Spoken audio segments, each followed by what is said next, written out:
தொகுதி மறுசீரமைப்பு விவகாரத்தில் தமிழக அமைச்சர் டி.எம். அன்பரசன் மேற்கொண்ட கருத்துக்கள் பெரும் சர்ச்சையை ஏற்படுத்தியுள்ளது.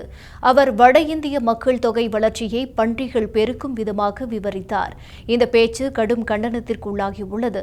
திமுக சார்பில் முதலமைச்சர் மு.க.ஸ்டாலின் 72வது பிறந்த நாளை கொண்டாடும் நிகழ்ச்சியில் பேசிய அமைச்சர் இந்தியாவின் மக்கள் தொகை கட்டுப்பாட்டை விளக்கினார். இந்திய அரசு நாம் இருவர் நமக்கு இருவர் எனும் குடும்ப திட்டத்தை கொண்டு வந்தது. பின்னர் அது நாம் இருவர் நமக்கு ஒருவர் என மாற்றப்பட்டது. தமிழகம், கேரளா, கர்நாடகா, ஆந்திரா போன்ற மாநிலங்கள் இதனை கடைபிடித்ததால் இங்கு மக்கள் தொகை கணிசமாக குறைந்தது. ஆனால் வட மாநிலங்களில் இதனை பின்பற்றவில்லை.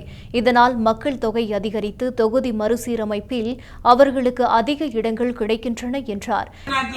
தென் மாநிலங்கள்ல கேரளா, கர்நாடகா, ஆந்திரா, தமிழ்நாடு எல்லாம் மத்திய அரசு சொன்னது ஏத்துக்கிறோம் சொல்லி கட்டுக்கோப்பா இருந்து 1-2 மேல அவனும் பெற்றுக்கல நம்ம ஆளுங்க. இதனால ஜனத்தொகை குறைஞ்சிச்சு. இந்த வடநாட்டில் இருக்கிறவனுங்க பாரு, பண்ணி குட்டு போட்ட மாதிரி போட்டு மக்கள் தொகை எக்கச்சக்கமா ஆக்கி இப்ப மக்கள் தொகை அடிப்படையில் தொகுதி மறுசீரமைப்புன்னு சொல்லி பாத்தீங்கன்னா நமக்கு தொகுதிகள் அடிபட்டு போகுது. மேலும் மத்திய அரசு வட மாநிலங்களுக்கு முக்கியத்துவம் தருவதாகவும் தென் மாநிலங்களுக்கு நிதி வழங்குவதில் பின்வாங்குவதாகவும் குற்றம் சாட்டினார்.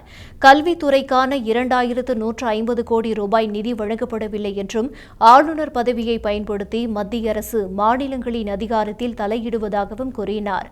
இது முதல் தடவை அல்ல. இதற்கு முன் அவர் தன் வீட்டில் உள்ள ஹிந்தி பேசுவோர் மாடுகளை மேய்க்கின்றனர் என்று சர்ச்சைக்குரிய வகையில் பேசியிருந்தார். மேலும் ஹிந்தி படித்தவர்கள் என்ன செய்கிறார்கள்? பானிபூரி விற்பனை, கட்டிட தொழில், மரப்பணிகள் செய்து கொண்டு இருக்கிறார்கள். நாம் ஹிந்தி படித்தால் அவர்களைப் போல் வட இந்தியாவில் பானிபூரி விற்க வேண்டிய நிலை வரும் என்று பேசியிருந்தார். அவர் தொடர்ந்து மேற்கொள்ளும் இவ்வகை கருத்துக்கள் கடுமையான எதிர்ப்பை உருவாக்கியுள்ளன.